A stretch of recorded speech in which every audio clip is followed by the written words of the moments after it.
Fala, nação rubro-negra! Está começando o NegoCast, o podcast da torcida do Vitória, o maior campeão do Nordeste.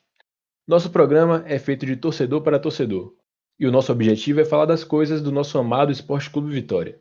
História, curiosidades, política e a identidade rubro-negra serão debatidas por nós.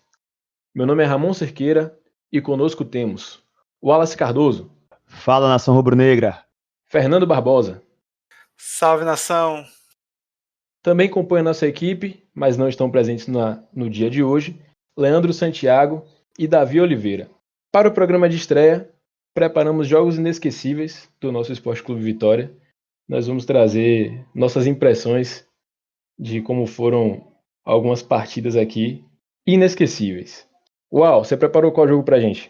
O jogo que eu preparo, eu tenho 2 jogos inesquecíveis, né? O meu primeiro jogo inesquecível é o meu primeiro jogo no Barradão, o primeiro jogo que eu fui assistir do Vitória, que assim não foi uma grande partida, confesso, mas é marcante pra mim, na minha memória, por ser a primeira vez que eu fui ao Barradão. Foi em 2008, Vitória e Santos 1-0, na época ainda, né, que o Vitória não respeitava ninguém no Barradão.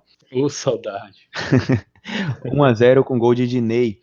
Eu lembro, assim, em detalhes dessa partida, porque foi minha primeira partida no Barradão. Mas o meu jogo, assim, mais memorável do Vitória foi o 7-3 no Bavi.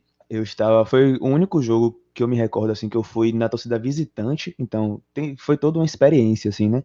Enfim, a forma como as coisas foram acontecendo, acho que a gente estava bem otimista para esse jogo, sim, estávamos, depois do 5-1 e tal, mas ninguém imaginava que viria uma outra goleada da forma que aconteceu, né?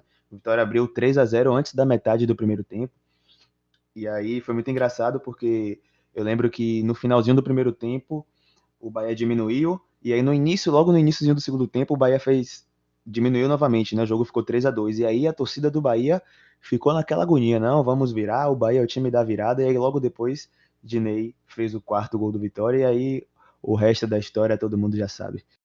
Dinei ficou on, né? Sim, cabeça de rolão. Saudade. Depois do 5-1 teve um 2-1, que foi o nosso primeiro Bavi de mando de campo na Arena Fonte Nova, né? A gente também ganhou. Então nas finais já chegamos com expectativa altíssima. Esse do 2-1 ficou conhecido como Bavi das Cachirolas, né? A Revolta das Cachirolas. Revolta das Cachirolas. 2013 foi um ano histórico, né? É inclusive interessante que para a final o público, o mando do primeiro jogo era do Bahia, já que a gente teve a melhor campanha do Campeonato Baiano. E o público foi baixo. Nossa torcida esgotou o nosso setor. E se a gente olhar nos vídeos, né, no vídeo do jogo de hoje em dia, a gente pode olhar no YouTube, por exemplo, e a gente vai ver que tinha pouca torcida do Bahia. Sim. E ao longo do 7-3 você tá falando, né? Isso, exato. Sim, e ao longo do... Assim, antes da metade do segundo tempo, basicamente só tinha torcida do Vitória. Se você pegar o vídeo dos melhores momentos no YouTube, você vê que nos últimos gols, assim, no 7º gol, principalmente quando filma de trás do gol, de Marcelo Lomba, você vê o estádio todo vazio, as cadeiras da Fonte Nova e a torcida do Vitória, o setor do Vitória completamente cheio. Eu vou falar um pouco sobre como eu vi esse jogo pela TV, né? Você falou que o estádio estava vazio, mas assim, a câmera pegava torcedores do rival chorando, assim, copiosamente, cara. E, tipo, você já tava alegre com o resultado. Quando via isso, parecia mais um gol, sabe? Você, chora mais, não sei o que foi, tipo, muito engraçado, velho. Sim, e a saída do estádio foi muito boa, porque tem todo aquele rolê, né? Principalmente porque estava no ano que em breve ia ter Copa das Confederações, então tudo estava no auge do padrão FIFA, então os níveis de segurança estavam altíssimos, e aí eu lembro que a torcida visitante só podia sair acho que 40 minutos depois, e aí os jogadores ficaram fazendo uma festa no gramado com a torcida e tal, e tipo assim, na hora que a gente saiu, que finalmente liberou a torcida do Vitória, não parecia que tinha rolado um jogo do Bahia, não tinha um torcedor do Bahia ali perto da Fonte Nova do DIC, tá ligado? Tava um clima de velório, assim, por parte deles, um ou outro que passava, e uma festa total da torcida do Vitória. Foi um dia muito bom, velho. Foi um dia muito bom. Vitória atacando, a bola vem pra Marquinhos, dominou, cruzou, Dinei! Pro gol! Pro gol! Pro gol, Dinei!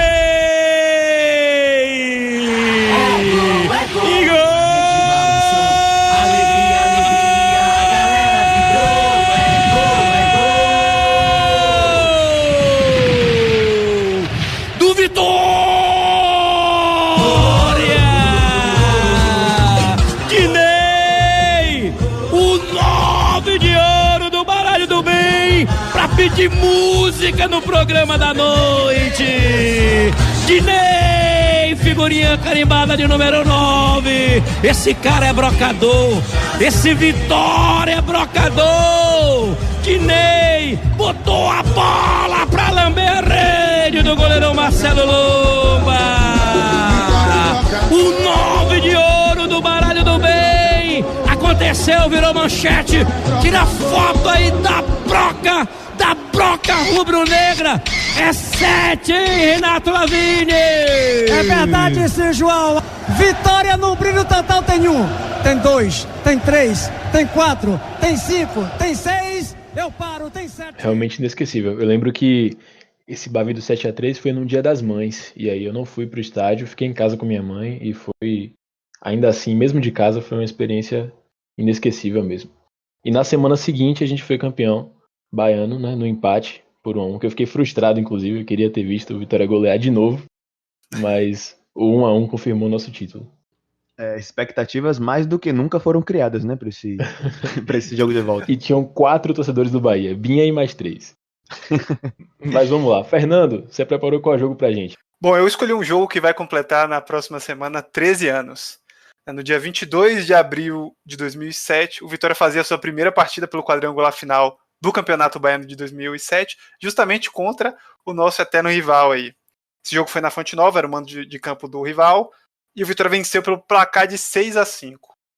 Normalmente, quando as pessoas vão escolher um jogo inesquecível, muito provável do jogo ter uma virada, porque a virada é uma emoção muito forte no futebol. E esse jogo aqui teve 3 viradas, o resultado foi alterado 9 vezes, assim, entre empate, vitória e derrota, né? Então, assim, foi um jogo que, desde o começo, ele teve o ápice de rivalidade, né, que é o gol no rival, e o tempo todo o jogo foi muito elétrico, do começo ao fim. Então, assim, é um jogo muito emocionante, várias viradas, várias provocações. O jogo chegou até a torcida do rival saindo do estádio, retornando para perturbar a gente e tomando outra porrada no final. Não, a torcida fiel saiu do estádio? Torcida de ouro saiu do estádio, foi. Mas, assim, esse jogo foi inesquecível para mim, porque, assim, eu acompanho o Vitória todos os jogos com meu pai. Meu pai é um cara muito calmo, ele não é de se exaltar. Todas as outras viradas que eu vi com o Vitória com ele comemorava, mas, assim, não teve exaltação. Não é um cara muito exaltado, assim, né? E nesse jogo, no 6º gol, ele perdeu a estribeira. Ele tirou a camisa e rodou e não sei o quê. E, tipo, foi uma alegria tão grande da torcida, assim, você via todo mundo maluco na arquibancada, cara. Foi uma loucura. Eu lembro que eu fiquei 30 minutos só cantando que a Fonte Nova era nossa. Tipo, foi uma coisa, uma festa incrível, cara. Realmente foi um dos dias mais alegres, assim, como torcedor no estádio, né? Você lembra de todos os autores dos gols? Eu lembro, assim, os do rival eu lembro muito pouco, né? Eu lembro que tinha um menino loirinho que fez um gol de falta logo no começo, e lembro que tinha um Saci também, e acho que Rafael Bastos que fez um gol deles lá. Mas o Índio fez 4, né? Acho que foi o maior artilheiro na história do Davis aí, junto com o Dinei, que igualou no 7-3, que foi o primeiro jogo que comentamos. A Podi fez também, e Jackson. Pois é, acho que nesse jogo, assim, o que mais me marca é o ápice da autoconfiança de Índio. Acho que ele pensou assim, né, no 6º gol, eu posso chutar de qualquer lugar que eu vou fazer gol aqui, porque era acréscimos da partida, e ele ainda assim foi lá e decidiu o jogo. Depois do empate, o time tinha tudo pra... Porque aquele empate, àquela altura, já era uma vitória, né, pro nosso rival, depois de estar perdendo por 5, né? 5-3 chegou a estar pro Isso, jogo. exato. É aquela cesta de 3 no último segundo do último quarto, né? Exatamente. O jogo foi muito louco. O rival abriu 1-0, o Vitória virou para 2-1, o rival virou para 3-2, aí foi pro intervalo. Aí o Vitória voltou e virou para 5-3, o rival empatou em 5-5 e o Vitória matou o jogo, se não me engano, aos 47 ou 48, 6-5. Arrancou o pé, o Vitória bateu no gol,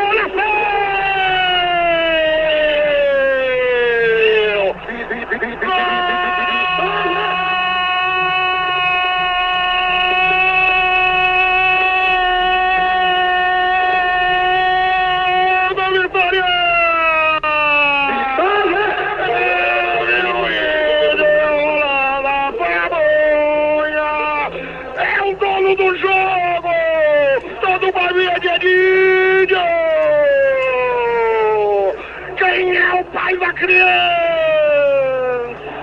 que é o Manuel Messias. Índio. E deu o número do Berson. Número 11. A marca cravada de 48. A bola tocou na rede. E o ponteirinho do relógio aí passou. Índio, o artilheiro maior do futebol da Muito bom. Ó, o nível tá alto, né? Até agora 2 jogaços. O primeiro com 10 gols, o segundo com 11 gols. E você, Ramon, qual foi o jogo aí que você preparou pra gente? Cara, então, é o jogo com menos gols de todos os citados. Também é o jogo mais recente deles, né? Foi um jogo que aconteceu no dia 4 de julho de 2015, pelo Campeonato Brasileiro da Série B, no nosso Barradão. Acho que é o primeiro jogo que a gente cita aqui no Barradão. Mas também o adversário é comum, né? O nosso rival, o Bahia. Uma partida em que nós vencemos por 4-1. E eu poderia ter citado o 5-1, mas eu gosto muito desse jogo por ter sido no Barradão e por ter sido uma supremacia rubro-negra em campo. O Vitória jogou muito bem essa partida, engoliu o Bahia de todas as formas. Eles tinham um triunfo sobre a gente, que era a presença em campo de Max Biancucci, que foi um jogador relevante para a gente em 2013. Mas o Vitória atropelou, simplesmente atropelou, abriu o placar com Guilherme Mates, num cruzamento de escudeiro, após uma cobrança de escanteio curta, inclusive, que quase nunca dá certo, mas dessa vez deu. Ampliou com o escudeiro de pênalti no segundo tempo. O rival conseguiu descontar com o gol de Max Biancucci, de cabeça, mas o pior ainda estava por vir para eles, e para nossa felicidade.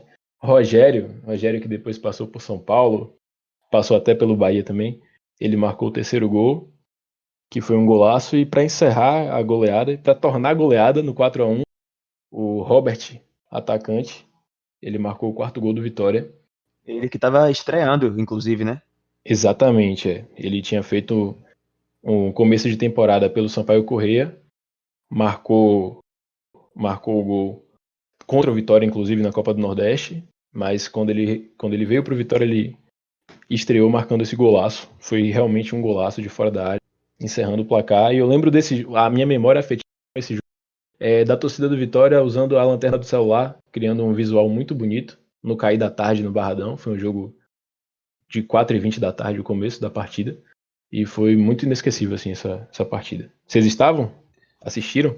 Esse eu assisti pela TV, e se eu não me engano, esse gol de Robert foi o primeiro toque na bola dele, com a camisa do Vitória. Ele tinha assim, era a estreia dele pelo Vitória, ele tinha acabado de entrar no jogo e já deu aquele petardo de fora da área e a bola foi parar lá na rede de Douglas Pires, se eu não me engano. Pois é. Esse jogo já não morava em Salvador, também acompanhei pela TV. Mas assim, foi um jogo que resumiu bem o que seria daquela Série B para a Vitória e para o nosso rival, né?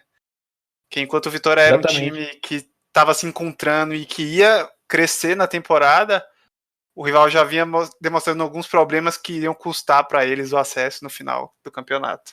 Com certeza é interessante essa evolução nossa e involução deles, né? O Baiano, anteriormente, a gente havia perdido, tinha sido desclassificado ainda nas primeiras fases pelo Colo-Colo, mas a gente engrenou uma Série B muito boa, regular, e conseguimos o acesso. Inclusive no jogo da volta, também na Fonte Nova já vencemos novamente. Foi 3-1 o jogo da volta, mas o inesquecível para mim, algo aqui hoje, é esse 4-1 em cima do nosso rival. Vem Vitória com o Robert, dominou na cara do gol, bateu uma bomba, golaço, golão, brocou!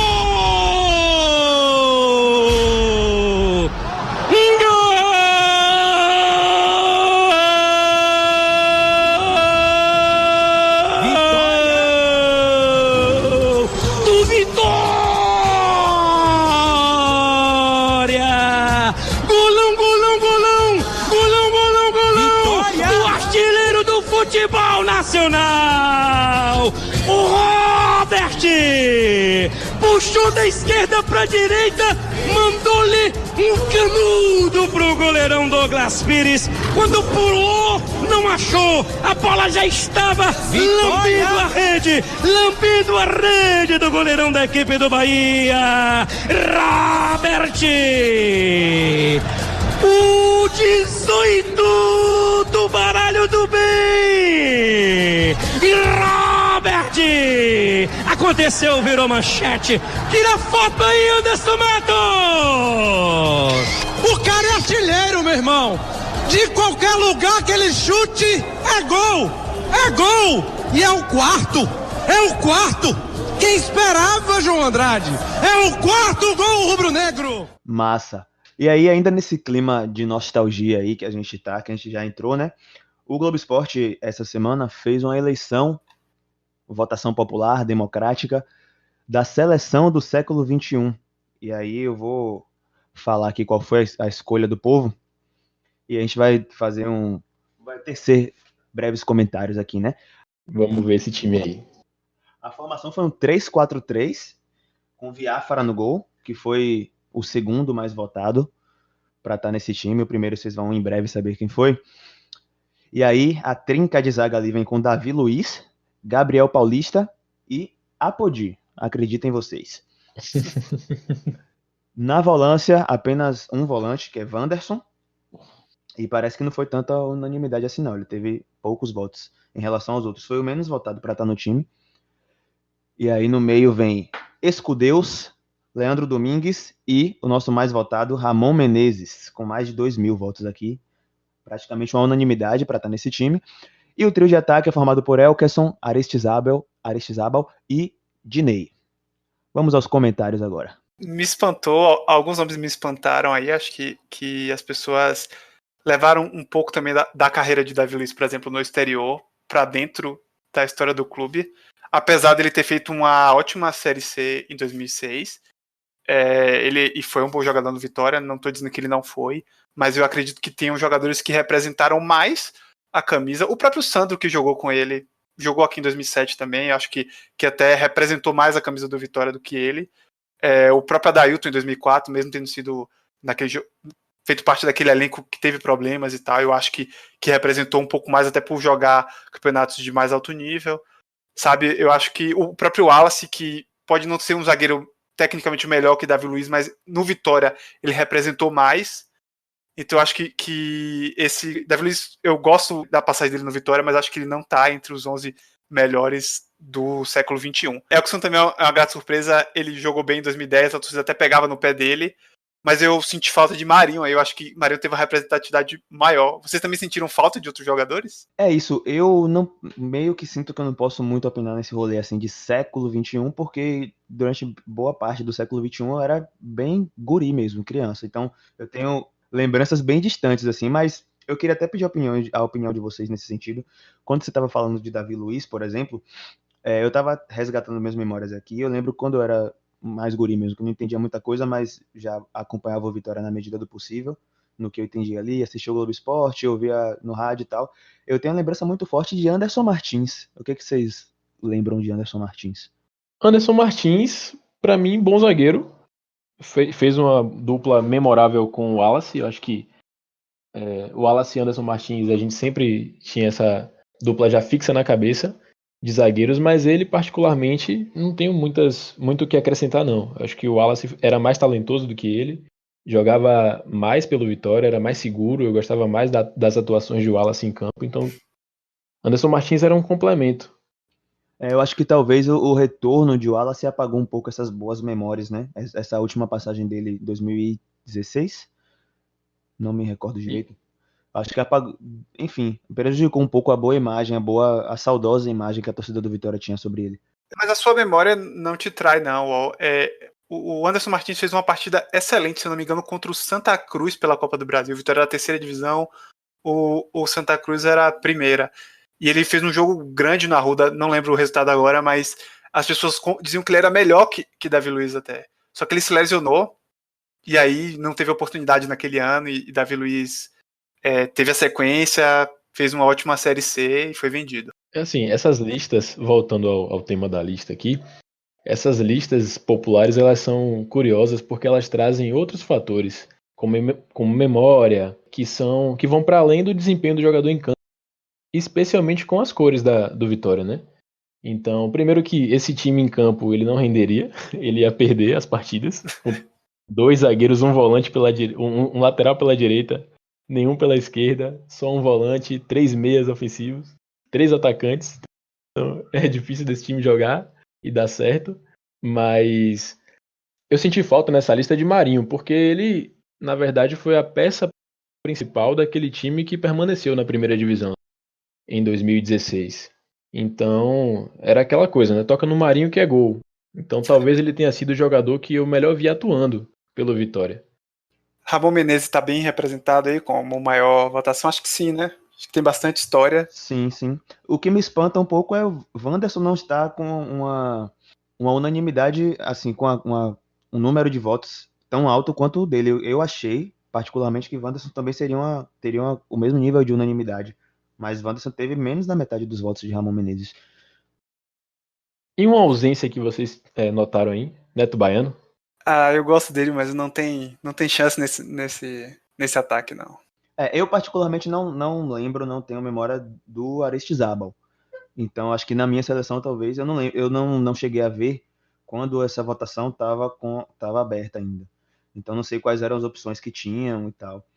Mas, inclusive, Aristizábal está como o mais votado entre os três, né? Diney teve 992 votos, Elkerson teve 1.080 e Aristizábal 1.214. Então, parece que dos três, ou das opções, o Aristizábal realmente é o que mais mexeu aí com o imaginário do torcedor rubro-negro, né? O que pesa na minha relação com o Neto Baiano é o fato dele ser artilheiro do Barradão até hoje, tem uma quantidade de gols no nosso estádio grande, é um jogador identificado com a torcida e, de fato, como eu falei, a lista ela leva em consideração a memória afetiva do torcedor, não necessariamente o desempenho em campo. Então, talvez por esse motivo ele deveria ter sido citado, talvez. Eu acho que ele teve uma votação, mas a votação dos atacantes costuma ser maior justamente pela função, né? O atacante tem que fazer gol. Então, ele é mais lembrado. Mas, pegando também o feeling das notícias que saíram recentemente, o nosso presidente deu uma entrevista, né, Uau? Recentemente aí. Sim, no domingo, ele deu entrevista para um jornalista, que eu não me recordo o nome agora, no canal do YouTube, Nicola, algo Jorge assim. Nicola. Jorge Nicola. E nessa entrevista ele falou algumas coisas importantes, algumas coisas interessantes, outras nem tanto, né, do nosso personagem Paulo Carneiro, como a gente já conhece. Mas dentre as coisas interessantes que ele falou, e aí eu queria que a gente comentasse um pouco, ele falou do interesse que ele tem, do plano que ele tem em colocar gramado sintético no Barradão. E aí a justificativa que ele deu para isso foi que a manutenção é muito mais barata. Acho que em números ele falou que custaria a manutenção do gramado sintético custa 1/3 da manutenção do gramado natural, e que já era um projeto que ele tinha e tal, e que ele pretende fazer isso o quanto antes no Barradão. O que vocês acham disso? Cara, em relação ao gramado sintético, eu acho interessante. Agora, a ponderação que eu faço é de que o gramado natural, ele depois da reforma para a Copa do Mundo que o Barradão sofreu, ele ficou impecável, assim, né? Tiveram fortes chuvas em dias de jogos no Barradão e eu, sinceramente, não me recordo de nenhuma poça, assim, nenhum problema maior no gramado. Acho que a questão é o preço da manutenção mesmo. O que é que você acha, Fernando? Como você falou, realmente o gramado do Barradão hoje, se não é o melhor do Nordeste, é um dos melhores, sem dúvida, até do país, né? O sistema de drenagem é incrível, funciona muito bem, resolveu um problema sério do que o Barradão tinha com questão de chuva e de estado de campo. E realmente a gente eu entendo que o clube está passando por uma situação que precisa cortar custos e isso é mais uma das medidas que visa essa economia. Mas, isso que a gente comentou aqui, uma intervenção no campo pode causar um prejuízo aí, não sei, a grama sintética pode causar algum problema, mas assim, eu acredito que eles estejam fazendo estudos técnicos para isso. Não vai ser uma coisa, acordei hoje e vou botar a gramado sintético porque vi um jogo do Atlético lá e achei bonito. Nunca se sabe, viu? Eu não arriscaria dizer eu espero que não seja isso. Eu também não duvido, não. Eu acho que é interessante a gente observar também que a mudança para o gramado sintético pode interferir diretamente no desempenho em campo do Vitória, porque os jogos em grama sintética costumam ser mais corridos e casa um pouco com a característica que a gente gosta de observar no time do Vitória, especialmente dentro de casa, que é a ofensividade, que é o jogo rápido, a transição rápida para o ataque, geralmente surpreendendo os adversários. Então, talvez colabore com o modo que o nosso time joga. Eu ia falar um pouco nesse sentido também, né? Que para além de interferir em termos financeiros na vida do clube vai interferir diretamente no futebol. E aí vai caber a Geninho e aos próximos treinadores transformar esse gramado sintético em um aliado do Vitória, né? E que o Barradão talvez seja a chave que precisasse virar para o Barradão voltar a ser o Barradão que põe medo em todos os adversários que vinham enfrentar o Vitória. E aí eu acho que só o tempo vai dizer se realmente vai funcionar nesse sentido do futebol. Eu espero que no sentido financeiro, que não seja uma aposta, né? Que seja uma coisa realmente baseada em estudos técnicos e que realmente vai ajudar a acalmar a vida, a conturbada vida financeira do clube. Mas espero também que no futebol seja algo positivo. Uau, tiveram mais declarações de Paulo Carneiro relevantes aí nessa entrevista? Tiveram. Eu não assisti a entrevista toda, eu peguei já na segunda metade da live, mas uma das coisas que eu gostei do que ele falou foi sobre o lançamento do uniforme do Vitória.